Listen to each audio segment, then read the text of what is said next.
इस साल मुझे 50 साल हो जाएंगे सुप्रीम कोर्ट में वकालत करते, और 50 साल के बाद मुझे ऐसा लगता है कि मुझे इस संस्था से कोई उम्मीद नहीं। आप बड़ी बड़ी अदालत की जजमेंट्स की बात करते हैं, लेकिन जमीन पे क्या हो रहा है उसको आप देखिए, उसमें बहुत भारी अंतर है।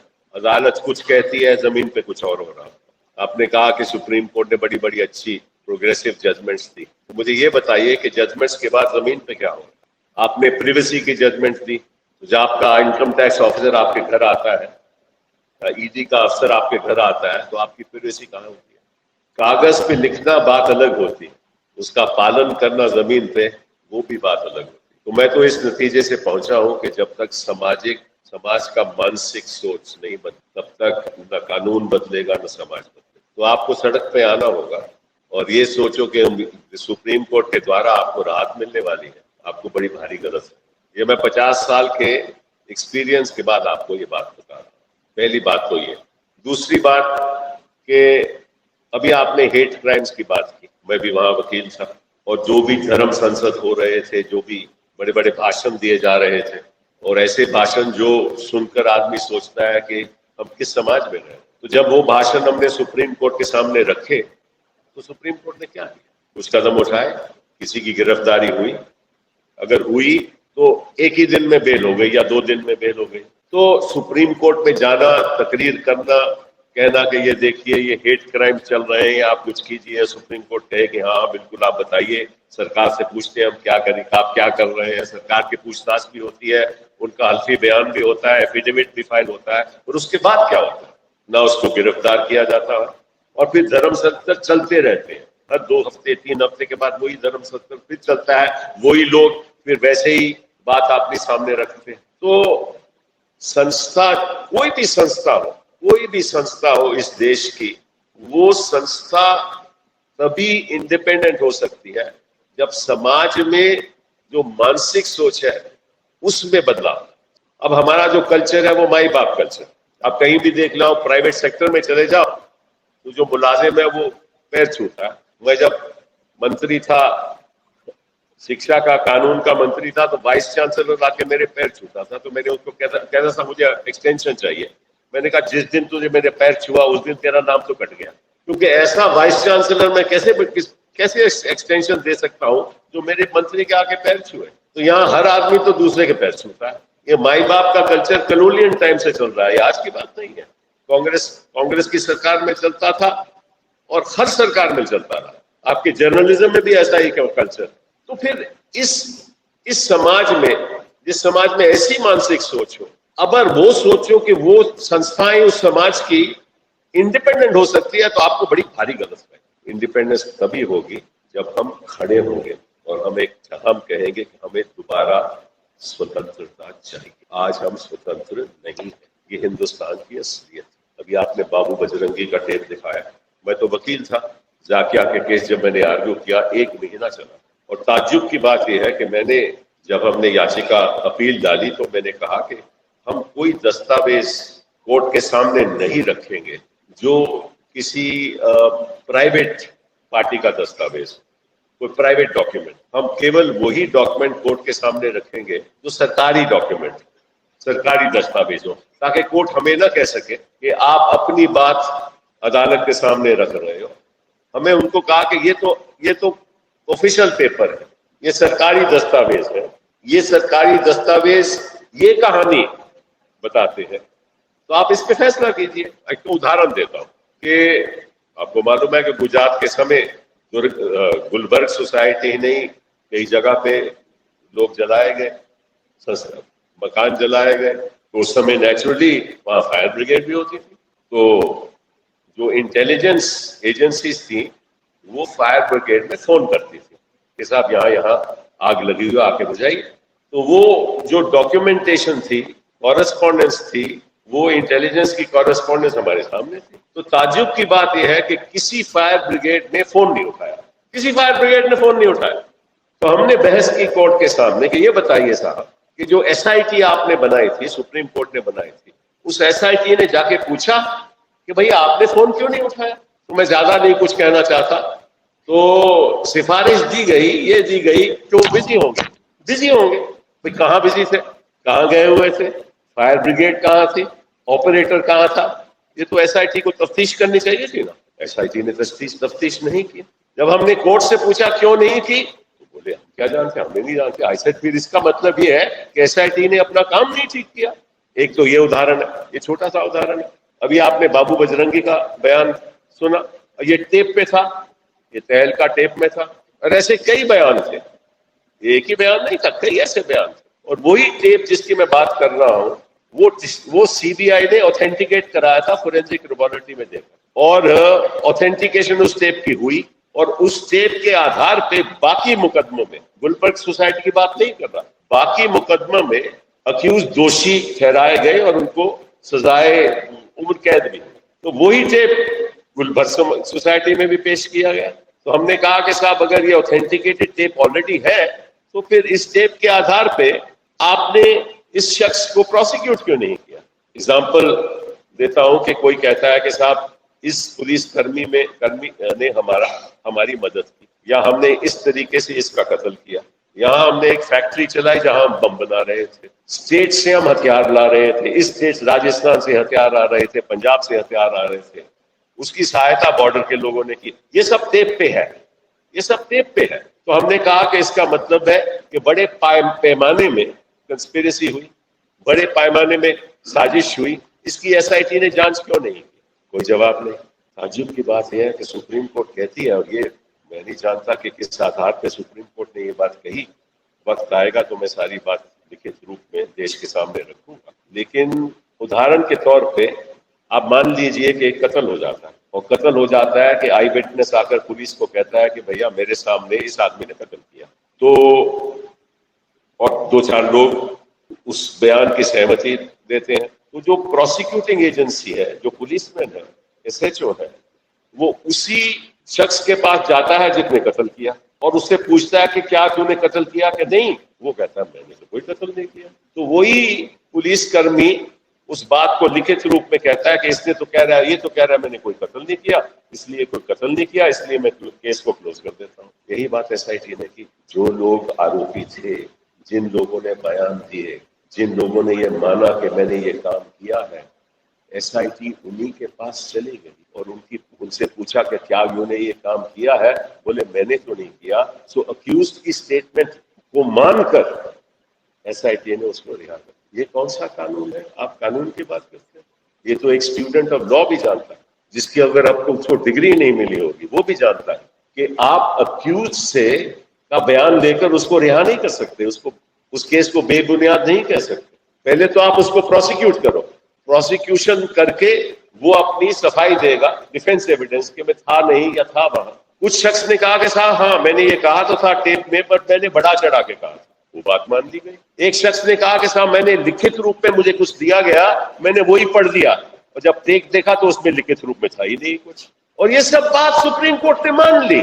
और आप कहते हो कि देखिए सुप्रीम कोर्ट तो कमाल की कोर्ट है, कई ऐसी बड़ी जजमेंट देती है। मुझे बता दीजिए कोई ऐसी जजमेंट का पालन हुआ हो सुप्रीम कोर्ट की जजमेंट का। ये तो मैं आपको एक दो उदाहरण दे रहा हूं, मैं तो आपको सैकड़ों उदाहरण दे सकता हूं। जिस कोर्ट में जज बैठाए जाते हैं through a process of compromise, जिस कोर्ट में कोई सिस्टम नहीं है कि कौन सा कोर्ट किसकी अदालत पे लगेगा, जिसमें चीफ जस्टिस ऑफ इंडिया तय करता है कि ये मैटर किसके साथ जाएगा और कब जाएगा, कब सुनवाई होगी, कोई सिस्टम नहीं है, वो कोर्ट कभी इंडिपेंडेंट हो ही नहीं सकती। हो सकती है? मुझे बताइए। संविधान होता किसके लिए? कानून होता किसके लिए? संविधान का मतलब क्या है? संविधान इसीलिए बनाया जाता है कि समाज में एक तौर तरीके के साथ काम किया जाए, चाहे वो एडमिनिस्ट्रेशन का काम हो, चाहे वो न्यायपालिका काम कर रही हो। यही मतलब है ना, एक सिस्टम के साथ काम हो। और यहाँ तो हिसाब किताब यह है देश में कि पहले आपको गिरफ्तार किया जाए, एफआईआर ऐसे ही लगाई जाएगी। कोई भी एफआईआर लिख सकता है, अपने आदमी को बोलो आपके खिलाफ एफआईआर आ जाएगी। एफआईआर करने के बाद तुरंत तो आपको गिरफ्तार करें, फिर वो इन्वेस्टिगेशन करें। अब ये बताइए, ये तो क्रिमिनल प्रोसीजर कोड का कॉलोनियल टाइम का तरीका है। कानून को ये होना चाहिए कि पहले इन्वेस्टिगेशन हो, उसके बाद गिरफ्तारी हो। इस देश में पहले गिरफ्तारी होती है, फिर इन्वेस्टिगेशन होती है। तो वो कानून का कोई मतलब ही नहीं। जब तक आप इस ढांचे को बदलोगे नहीं, जब तक आप क्रिमिनल प्रोसीजर कोड बदलोगे नहीं, जब तक ये पावर आप कोर्ट से लोगे नहीं कि आप एक ढांचा बनाइए जिसके आधार पे केस की सुनवाई हो। अब मुझे मालूम है कि मैं कहना नहीं चाहता क्योंकि अच्छा नहीं लगता, मैं भी 50 साल मैंने इस कोर्ट में कामकाज किया है, मुझे अच्छा नहीं लगता कि मैं कोर्ट के बारे में ऐसी बातें कर रहा हूं, लेकिन वक्त आ गया है। अगर हम लोग नहीं करेंगे तो कौन करेगा? असलियत तो ये है कि जो भी सेंसिटिव मामले होते हैं जिसमें हमें मालूम है कि प्रॉब्लम है, वो गिने चुने जजेस के सामने लगता है। हम कोर्ट में पेश होते हैं तो हमें मालूम है कि क्या नतीजा होने वाला। मैं हाल ही में, मैं केस का नाम नहीं लूंगा, लेकिन बड़ी दिलचस्प बात है, एक महिला का जो हस्बैंड है वो कई साल से किसी केस में कई साल से अंदर है, और जहां इनको लगता है कि किसी बेकसूर को फंसाना हो, उसमें ये 120B लगा देते, कंस्पिरेसी का चार्ज लगा देते। अच्छा, उसके खिलाफ कोई एविडेंस तो होती नहीं, लेकिन क्योंकि 120B का चार्ज लगा है, बेल भी नहीं होती। अच्छा, 120D प्रूव करना तो वो तो ट्रायल में होगा ना, कि साजिश हुई कंस्पिरेसी हुई थी या नहीं हुई थी, वो तो ट्रायल में होगा। उसके पहले तो ना वो कह सकता है ना वो प्रूव कर सकता है, तो उसको बेल तो मिलने नहीं वाली, तो बेल नहीं मिलती। तो एक महिला ने मुझे कहा कि ऐसे ऐसे मेरे हस्बैंड कई सालों से जेल के अंदर है, तो आप ट्राई कर लीजिए सुप्रीम कोर्ट। तो मैंने इसको कहा कि कुछ नहीं होने वाला, कोई आपको जज इस केस में, क्योंकि आपका जो हस्बैंड है उसका बड़ा नाम है इस देश में, तो कोई बेल वेल मिलने नहीं वाली। बोले नहीं, मुझे अदालतों में बड़ा विश्वास है। तो मैंने कहा मेरे ऊपर विश्वास नहीं है आप, चलिए आपका हम केस कर देते हैं। तो हम गए, तो जज साहब ने कहा वही कहा जो मैंने कहा। तो मैं कहना चाहता था जज साहब को कि वक्त आ गया है कि वक्त जो जो जो जो जो जो बेचारा तकलीफ में है ना, वो हम पे विश्वास नहीं करता, आप पे फिर भी विश्वास करता। वो सोचता है कि शायद शायद शायद न्यायपालिका मुझे रिहा कर देगी, मुझे बेल दे देगी। लेकिन असलियत तो ये है कि वो देने नहीं वाली। जब बेल का प्रोविजन ऐसा होता है जहां आपको पब्लिक प्रोसिक्यूटर को सुनना पड़ेगा और आपको जज को सामने ये प्रूव करना पड़ेगा, ये साबित करना पड़ेगा कि मैं बेकसूर हूं। अच्छा, मैं आपसे पूछता हूं कि केस का इन्वेस्टिगेशन हो रहा हो, तफ्तीश हो रही हो, मेरे पास अक्यूज के पास आरोप के कोई दस्तावेज नहीं होता ना। कोर्ट के सामने जैसा सब लोग जानते हैं कि एक स्टेटस रिपोर्ट फाइल होता है, तो स्टेटस रिपोर्ट जज पढ़ता है, वो स्टेटस रिपोर्ट में हमें भी कॉपी दी जाती है। उस समय हमारे पास कोई दस्तावेज नहीं होते, अक्यूज के पास कोई दस्तावेज नहीं होते। उस समय मैं कोर्ट को कैसे साबित करूं कि मैं बेकसूर हूं? नहीं कर सकता ना। लेकिन कानून कहता है कि आपको बेल नहीं मिलेगी जब तक ये नहीं साबित करोगे कि आप बेकसूर हो, और वो कानून सुप्रीम कोर्ट ने कहा है सही कानून है। तो उस कानून, अगर सुप्रीम कोर्ट ये कह दे कि सही कानून है, उस सुप्रीम कोर्ट की कितनी उम्मीद रखोगे उस सुप्रीम कोर्ट से? So the point that I am making is, what confidence do you have in a system where the laws of this nature are upheld by the Supreme Court? You can't have any confidence in that system. अब कप्पन बेचारा, जो अभी मैं case उसी का करूंगा, कप्पन बेचारे के खिलाफ क्या है? वो एक गाड़ी में लेकर हथरस जा रहा था, गाड़ी में बैठ गया, वहां PFI के लोग थे, 120 लगा दिया। अब 120 के बाद तो उसको कभी बेल मिलेगी? 2020 से वो अंदर है, 2-2.5 साल उसको हो गए। तो किस कानून के आधार पर आप उसको जेल में रखे हुए? ऐसे कई उदाहरण मैं आपको दे सकता हूं। मैं आपको एक दिलचस्प कहानी सुनाता हूँ, अपनी मेरी बीती हुई कहानी है, कैसे अदालतों में फैसले होते हैं। मैं 24 साल का था, एक इलेक्शन अपील मैंने बहस की 3 जजेस के सामने। मुझे आज भी याद है, जो प्रिजाइडिंग जज था वो जस्टिस पालेकर था, साथ उसके जस्टिस सरकारिया थे और उसके साथ जस्टिस भगवती थे। यार ये अपना ये ठीक करो आपका। अच्छा, तो दिलचस्प कहानी है कि मैं बहस कर रहा था, 24 साल का था, पालेकर साहब प्रिजाइड कर रहे थे, सरकारिया साहब एक तरफ और भगवती साहब दूसरी तरफ। और केस था इलेक्शन मैटर, जिसमें एक 25 साल के लड़के को पहली बार हरियाणा में इलेक्शन की उसकी जीत हुई। तो 8 करप्ट प्रैक्टिस की वजह से उसका इलेक्शन सेटिस्फाइड हो गया। मेरा पहला केस था सुप्रीम कोर्ट में, तो मैं बहस कर रहा था। तो बहस खत्म हो गई, जजमेंट रिजर्व हो गया। जजमेंट जब आया तो 7 काउंट्स में मेरे हक में आया, 1 काउंट में मेरे खिलाफ।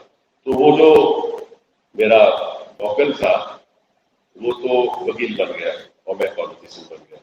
लेकिन दिलचस्प बात यह है कि कई साल बीत गए, पालेकर साहब रिटायर हो गए, सरकारिया साहब रिटायर हो गए, भगवती साहब रिटायर हो गए।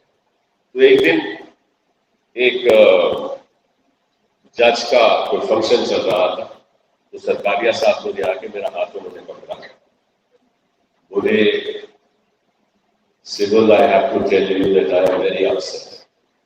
I said, so what are you upset about? That I decided that case against you. I said, so why did you decide that case against me? He said, you remember that election time in which you argued? He said, I and Bhagwati were in your favor. We wanted to allow you to be. I said, then why didn't you allow it? He said, because it was Palekar's last judgment. It was Palekar's last judgment because he was to retire. And because your client has changed sides, he said, I will never give a judgment in favor of the government. And because we had respect for Palekar, we agreed with it. Now, why do I tell you this story? I told you this story that if you think judges decide always in accordance with law, you are mistaken. I don't want to say anything further. The fact of the matter is, there are too many winds that buffet outside the courtroom. And they are all human beings. We are not human beings. We get influenced. And when the entire system, the entire institutional structure of this country is captured, it impacts those who decide cases as well. And so we need to address this issue in an entirely different way. There's no point analyzing Supreme Court justice because we know that the written word has no meaning. It has no meaning to the policeman who implements it. It has no meaning to the administrator who implements it. When you're talking about 377, what is on the ground? What is happening? Are they being treated any better? No. Are women in this country treated any better? No. जब संविधान बना था, तो संविधान का मकसद क्या था? इसी यही मकसद था कि भाई ये देखिए, जब अमेरिका का कॉन्स्टिट्यूशन बना, तो सारी स्टेट्स ने कहा कि आप जुड़ के हम यूनाइटेड स्टेट्स ऑफ अमेरिका बनाएंगे, यूनाइटेड स्टेट्स ऑफ अमेरिका। यहाँ सेंटर ने कहा कि आप पहले इंस्ट्रूमेंट ऑफ एक्सेशन साइन कीजिए, यहाँ उल्टा हुआ। सो यूनियन को बहुत पावर दी गई हमारी कॉन्स्टिट्यूशन, स्टेट्स को कम पावर दी। और अब सबसे खतरनाक इन्फोर्समेंट डायरेक्टर है, उसने तो इंडिविजुअल लिबर्टी की सीमाएं पार कर। मैं क्यों कहता हूं ये बात पार कर? आपको मालूम है कि जब ये जो आपका सीबीआई का इन्वेस्टिगेशन का दायरा है, जब तक स्टेट्स कंसेंट नहीं करती तो सीबीआई जा नहीं सकती। लेकिन इन्फोर्समेंट डायरेक्टिव ने ऐसी कोई बात नहीं। तो मुझे बताओ कि इन्फोर्समेंट डायरेक्टरेट को क्या हक है अंडर द पीएमएलए कि किसी स्टेट पे जाकर किसी तस्दीक करें? मेरे बिकॉज एन एफआईआर लॉन्च। तो अभी वो क्या कहते हैं कि आरोप एफआईआर का एक किस्म का होता है, लेकिन जब ईडी जाती है तो वो आरोप भूल जाते हैं, वो दूसरी इन्वेस्टिगेशन शुरू कर देते हैं कि आपने घर कैसे खरीदा, आपने ये कंपनी कैसे बनाई। उसका कोई ताल्लुक नहीं है एफआईआर के साथ। आपने घर कैसे खरीदा, आपने कंपनी कैसे बनाई, आपके पैसे कहाँ से आए, आपकी वाइफ की रिटर्न्स क्या है, आपके बच्चों की रिटर्न्स क्या है, और फिर किसी का स्टेटमेंट ले लेते हैं, उस आधार पर प्रोसिक्यूट अंदर कर देते हैं, और फिर सेक्शन 45 बेल का आधार का उसको भेज देते हैं। अब जज साहब ने क्या कहा? जब आप कहते हैं ये तो पीनल स्टैट्यूट है ही नहीं, ये जज साहब की जजमेंट है कि दी PMLA is not a penal statute, but the definition of proceeds of crime in fact itself involves the word crime. Crime is penal. So how can the Supreme Court say that the PMLA is not a penal statute? And these are judges of Supreme Court. अब बताओ जो trial court है वो क्या करेगा? वो bill देगा ही नहीं। जब तीस्ता का मैटर सामने आया तो तीस्ता के बारे में तो कोई बहस ही नहीं हुई। इनफैक्ट मुझे कहा गया कि आप इसमें मत पढ़िए, हमें क्या लेना देना है इस मैटर के साथ। तीस्ता के खिलाफ सब कुछ कह दिया, तीस्ता जेल में बैठी। एक दूसरा जो शख्स जेल में है, मैंने कहा कि साहब मैं उसकी बहस करे नहीं कहा क्योंकि वो दूसरे केसेस में इन्वॉल्व है, मैं उसकी बहस नहीं करूंगा। दूसरे के तीसरा जो बंदा है ऐसी केस में, उसके खिलाफ भी मैंने उसके बारे में मैंने कोई बहस नहीं की, उसके बारे में।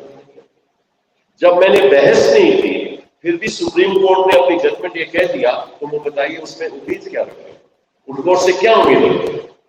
और अब तो ये है कि पीएमएल के आधार पे आप किसी को बुला दो, उसकी स्टेटमेंट ले लो और प्रोसिक्यूशन में उसी स्टेटमेंट को डिनाई करके उसको बुला दो, क्योंकि सुप्रीम कोर्ट ने ये भी कह दिया कि ये जो ईडी ऑफिसर्स हैं ये इन्वेस्टिगेटिंग एजेंसी नहीं है, कुछ भी करती है तो बस स्टेटमेंट देते हैं।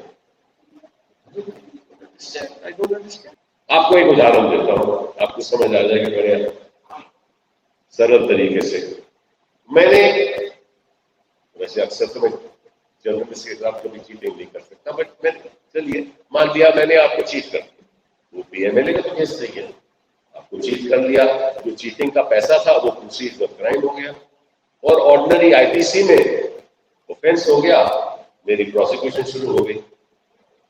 तो अब पुलिसमैन तय करेगा कि पीएमएलए लगेगा कि नहीं, क्योंकि वो ही 420 शेड्यूल्ड ऑफेंस पीएमएलए में भी है, वो आईपीसी में भी है और पीएमएलए में भी है। तो इसका मतलब है कि वो जो इंस्पेक्टर है वो तय करेगा कि आपके खिलाफ मैं पीएमएलए लगाऊं या ऑर्डिनरी कर्ज लगाऊं। ये भी डिस्क्रेशन अब पुलिसमैन को चलेगी। कॉपीराइट एक्ट उसमें आ गया, ट्रेडमार्क्स एक्ट उसमें आ गया, वो सब शेड्यूल्ड ऑफेंस हो गए। तो आज अगर सुप्रीम कोर्ट की जजमेंट अगर लागू करने लगो, तो अगर किसी के घर में 10,000 रुपया भी मिल जाए तो पीएमएलए का ऑफेंस बनता है, क्योंकि वो आपके पास 10,000 कैसे हुआ आया, प्रोसीड ऑफ क्राइम हो गया, प्रोसीड ऑफ क्राइम हो गया तो सेक्शन 3 के अंदर वो प्रोसिक्यूट हो सकता है, क्योंकि प्रोसीड ऑफ क्राइम में और सेक्शन 3 में अब कोई अंतर नहीं। तो भैया अदालत को जब हम जाएंगे वकालत को हम करेंगे, लेकिन उम्मीद रखूंगा हमारी लाचारी है, उसके अलावा कुछ बहुत